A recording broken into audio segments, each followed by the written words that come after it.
बुलबुला आ गया तो उसमें ब्राह्मण हत्या का दोष लग जाएगा। और बुलबुले वाले पानी को, फेन वाले पानी को कोई पिएगा तो उसको ब्राह्मण हत्या का अंश लग जाएगा। मतलब उसने 6 महीने तक जो दान करा, पुण्य करा, सत्कर्म करा, भजन करा, कीर्तन करा, वो सब नाश हो गया। इसलिए विद्वान लोग, पुराने जमाने के जितने बुजुर्ग लोग यहाँ बैठे होंगे वो जानते होंगे कि भोजन कराने के पहले पानी का गिलास भरा जाता था कि जब तक थाली आएगी, पत्तल आएगी, भोजन लगेगा, तब तक इसमें अगर पानी का बुलबुला होगा, फेन होगा तो वो शांत हो जाएगा, वो समाप्त हो जाएगा। क्योंकि जल के ऊपर जो फेन होता है, जल के ऊपर जो बुलबुले होते हैं, वो ब्राह्मण हत्या का अंश है।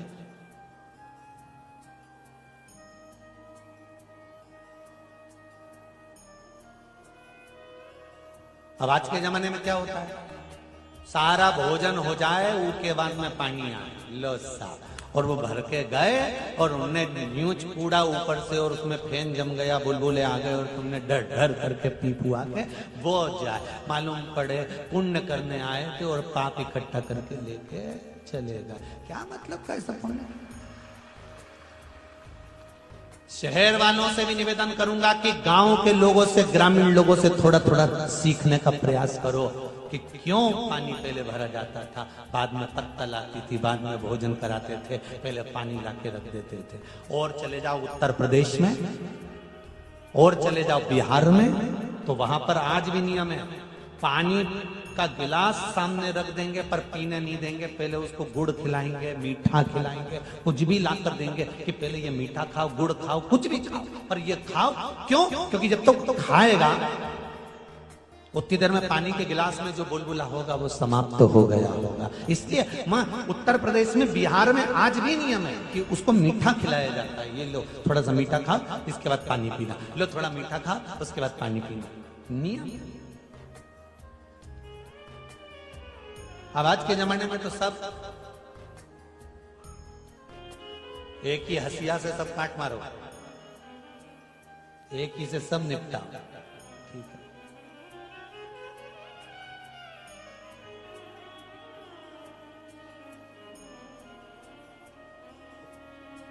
सबका सम्मान हो और सबके सम्मान में एक अंतर हो, सबका आदर हो और उसके आदर में भी एक अंतर हो। ससुर आया है तो ससुर का सम्मान उस हिसाब से होना चाहिए, पति आया है तो पति का सम्मान उस हिसाब से होना चाहिए, काका जी आया है तो काका जी का सम्मान उस हिसाब से होना चाहिए।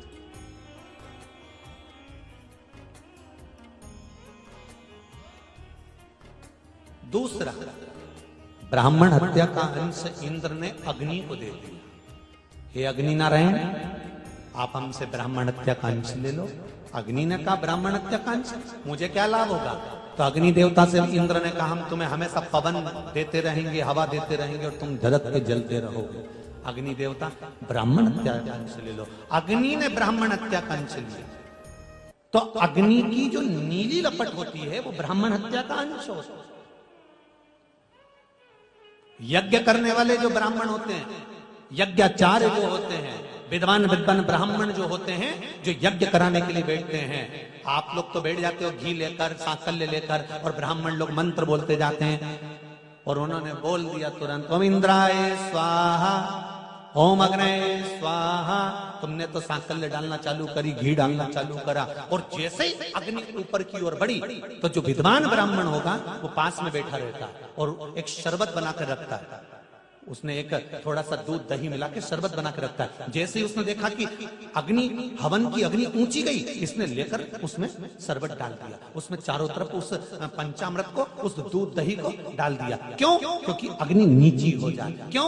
अगर हवन की अग्नि ज्यादा ऊपर जाएगी, ज्यादा ऊंची जाएगी, तो उसमें नीली लपट आ जाएगी। नीली लपट आ गई मतलब करा हुआ सारा यज्ञ खंडित हो गया, क्योंकि उसमें ब्राह्मण हत्या उसमें ब्राह्मण हत्या लग गई। तो वो अग्नि की जो लपट है वो अपने आप नीले कलर की, आप लोगों ने भी कई बार देखा होगा, नीली लपट अगर आ गई है तो उसमें ब्राह्मण हत्या लग गई है, ब्राह्मण हत्या का दोष है। इसलिए यज्ञ करता ब्राह्मण जो होते हैं, यज्ञ कराने वाले जो विद्वान विद्वान ब्राह्मण होते हैं, यज्ञ कराते समय सांकल्य डालते समय आप लोगों से बार बार कहते हैं थोड़ा आराम से डालो, थोड़ी थोड़ी डालो, थोड़ी थोड़ी डालो, पर तो तुम तो सोचो डाले जाओ, डाले जाओ, डाले जाओ, तो वो तुम तो डाले जाओ, परंतु वो अग्नि जब ऊंची जाएगी तो उसमें ब्राह्मण हत्या लग जाएगी। उसमें नीले कलर की अगर लपट आ गई तो उसमें ब्राह्मण हत्या लग जाएगी।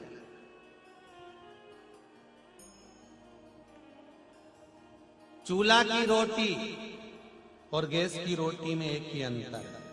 चूल्हा की रोटी में ब्राह्मण हत्या नहीं है और गैस की रोटी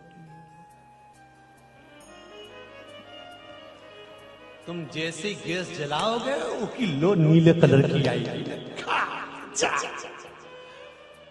अब के महाराज जी हम तो इतनी कथा सुने, हमारे बराबर किने नहीं सुनी, हमने तो खूब कथा सुनी महाराज जी, हम तो बेकुंठ जाएंगे ना। हमने कहा देखेंगे ऊपर आएंगे जब मिलेंगे। अब ये तो हमको भी नहीं मालूम है। देखो चूल्हा की रोटी में पीली लो रहती है, चूल्हा की रोटी में अंगारे पीले रहते हैं और गैस की रोटी में नीली लपट में रोटी सिकाती है। अब कई करें इनका करें कब जीना तो पड़े, कई करें तो अब क्या करें फिर? तो क्या गैस की रोटी नहीं खाए महाराज? नहीं, तुम तो खा, कौन न मना कर कि नहीं खाए। एक काम तो कर सकते हो क्या? जितने लोग गैस की रोटी खाने वाले हैं सुन लेना जरा अच्छे से, उसमें नीली लपट रहते हैं। क्या गैस की रोटी नहीं खाए? खूब खाओ, पर एक काम करो, जब भोजन की थाली तैयार होकर तुम्हारे सामने पहुंचे, हाथ जोड़कर मेरे भोलेनाथ जी को बुलाकर कहना इसको प्रसाद कर दीजिए। आप जहर को अमृत कर सकते हो, इसको भी अमृत कर सकते हो। इतना तो कर सकते हो।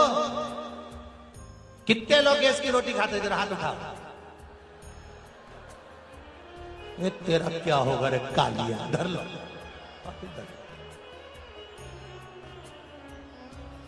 आज से कितने लोग नियम ले रहे हैं कि भोजन की थाली, गैस पे बनी हुई रोटी की थाली जब हमारे सामने आएगी तो हम हाथ जोड़कर शंकर जी को आमंत्रण देंगे कि इसको अमृत कर दीजिए। कितने लोग ले रहे हैं संकल्प? हाँ, जोरदार ताली बजाओ। बस हो गया। इस 7 दिन की शिव पुराण का कोटा पूरा हो गया, खत्म। अब तुमने अगर संकल्प ले लिया, हाथ जोड़ के बैठोगे, बच्चे पूछेंगे मम्मी ये ऐसा क्यों कर रही है, आज तक तो तुम नहीं करी।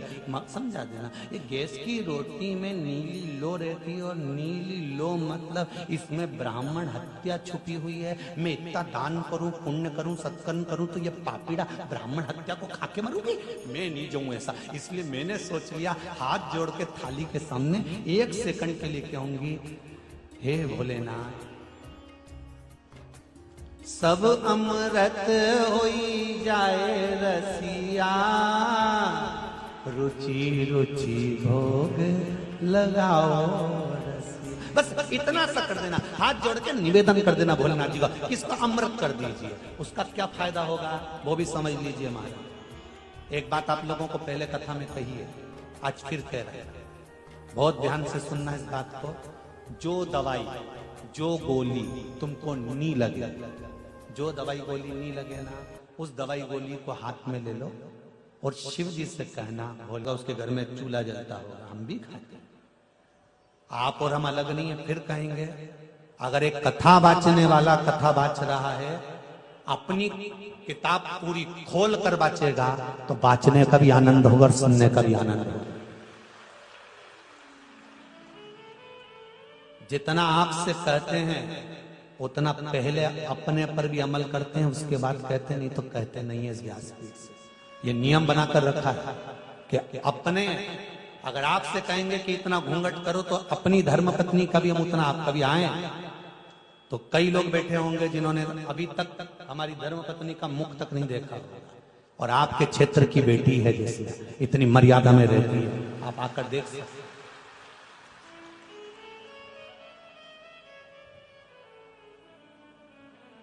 आप ही के खजुरिया गांव की, आपके क्षेत्र की, और यहां क्यों नहीं बुलाया? ये तो लगे रहे चिंटू भैया तो गुरुजी बुलाओ, गुरुजी बुलाओ, मनोज भैया भी बोले बुलाओ, क्यों नहीं बुलाया? क्योंकि ये उनका मायका है। मायके में अगर पल्लू करवाएंगे तो हमारी भी शान मर्यादा समाप्त होती है। इसलिए यहाँ मायके में पल्लू करना पड़ता और मायके वालों से, पिता से, आप सब तो पिता के तुल्य हो और ये मेरी माताएं उनकी माँ के तुल्य हैं, और आप लोग अगर पल्लू आपके सामने आपकी बेटी करेगी तो आपको भी अच्छा नहीं लगेगा, इसलिए यहाँ नहीं बुलाया। पर जितना कहते हैं उतना अमल करना चाहिए। और केवल आप लोगों के सामने अगर हम गैस की बनी रोटी खाते हैं तो पहले शंकर जी को आमंत्रण देकर बुलाते हैं कि सब अमृत कर दे, तू तो विष पी कर देवताओं को अमृत देता है, तो क्या इसमें अमृत नहीं कर सकता? इतना सी तो बोलना है आपको। बोल सकते हो ना? इतना जम के तो बोलो, बोल सकते हो ना? चूल्हा की रोटी खाओ भले मत बोलना, पर गैस की खाओ तो इतना कह देना, सब अमृत कर दे मेरा भोलानाथ, सब अमृत कर दे, बस इतना बोला। और फिर तो तुम जो झड़ मक्का की कड़ी के साथ चूर चूर के झड़ता जा, फिर कौन मना कर? तुम तो खाओ, फिर कोई मना नहीं करे तुम्हें। और उसका एक आनंद भी दूसरा होगा, तुम्हें उस अमृत तत्व की प्राप्ति होगी। शिव ने अगर उसको ग्रहण कर लिया तुम्हारे, भगवान तो भाव का भूखा होता है। भगवान काय का भूखा है? भाव का। तुम कैसे प्रैक्टिकल करोगे कि भगवान भाव का भूखा है? तुम तो कह दोगे सियोर वाला महाराज से कि तुम कह रहे हो कि भगवान भाव का भूखा है, कैसे प्रूफ कर सकते हो कि भगवान भाव का भूखा है? इसको कैसे सिद्ध करोगे? तो सिद्ध करने का एक तरीका है, सब करके देखना अपने अपने घर में। सत्यनारायण भगवान के लिए आटा सेकना, क्या बनाओगे? जम के बोलो। कसार पंजेरी, आटा सेक के उसमें शक्कर मिला के पंजेरी बनाना, और दूध में दही मिला के और उसका पंचामृत बनाना, ठीक है? पंडित जी सत्यनारायण जी की कथा करें या तुम सत्यनारायण जी की कथा करो, भगवान के सामने एक कटोरी भर के पंचामृत, एक कटोरी भर के पंजेरी रख देना, और एक कटोरी पंचामृत, एक कटोरी पंजेरी कहीं अलमारी पे, फ्रिज पे, जहां तुम्हारी मर्जी पड़े वहां छुपा के धर देना, ठीक है? जब भगवान की सत्यनारायण जी की पूरी कथा हो जाए, कथा होके जब आरती हो जाए, दोनों प्रसाद को खाकर देखना, जो सत्यनारायण भगवान के सामने चढ़ा होगा उसका स्वाद बढ़ जाएगा, जो अलग रखा होगा उसका स्वाद नहीं आएगा। अब आटा की सिकी हुई, शक्कर मिली हुई पंजेरी में कोई स्वाद है? पर भगवान के भोग लग गया नहीं, स्वाद आ गया। तुम्हारे घर में कद्दू की सब्जी बनाओ, काशी फल की सब्जी तुम्हारे घर में बना, कद्दू की सब्जी, और कद्दू की सब्जी बना के खा, और एक भंडारा की सब्जी कद्दू की खा के दे। तुम्हारे घर में पतली पतली पूड़ी खा के दे, और भंडारा की ऐसी जाड़ी दादा अंगूठा के बराबर की, और जो कद्दू की सब्जी से फिर खाना पिया 6-7 तो यूं निपटा के झोला में अलग भरी लगी। तो पूछा भंडारा वालों ने कि खाए कि भरे? जगदम्बा के लिए। क्यों? तो जगदम्बा के लेकर उसको क्यों, वो क्यों नहीं आई? तो क्या उन्हें किया था, आज मैं घर में सब्जी नहीं बनाऊंगी, तुम भंडारा की लेके आना, ऐसा स्वाद आई नहीं भंडारा की सब्जी में। अब हम तो केवल भंडारे की सब्जी की कथा बाँच रहे हैं, तुम्हारा मुंडा में पानी आई रही है, सोचो जरा। अंतर है कि नहीं है?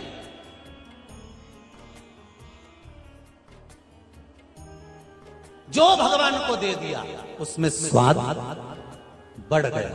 तो आपने शंकर जी से कह दिया अमृत कर दो, शिव जी ने पा लिया। इतना तो कहना बहुत, कई लोगों से तो मन कह ही नहीं, साहब लो साहब चाय पी लो साहब, बस इतना ही कह दो ना, झूठा मुंह ले साहब, आया हो इतनी दूर ने, तुम हमारे देपालपुर आया साहब इतनी दूर से, बेटमा से, तो तुम चाय तो पियो, भले वो चाय नहीं पिया, पर इतना ही कह दिया नहीं कि चाय पियो, तो मतलब उन्हें पी ली। वो तो खुश हो गया दिल से, सब फूला फिरे, जोरदार दिया ही ने मुंडा और खूब जोरदार कि चाय की तो पूछी, बस इतना कह दिया नहीं। हालांकि जाए कोई नहीं आज का जमाना में, चाय के लिए कौन इतनी भीड़ छोड़ के ना जाए, वो क्या चाय पिए फिर अपना गाँव जाए, रात वैसी हो जाए, तो काम मतलब। तो बस तुमने इतना कह दिया नहीं साहब चाय पी के तो जाना ही पड़ेगा, तो मतलब चाय उसने पी ली। उसी तरह तुमने शिव जी से कह दिया इसको अमृत कर दो, शंकर जी ने अमृत कर दिया, बस बहुत उतना शिव ने दे दिया।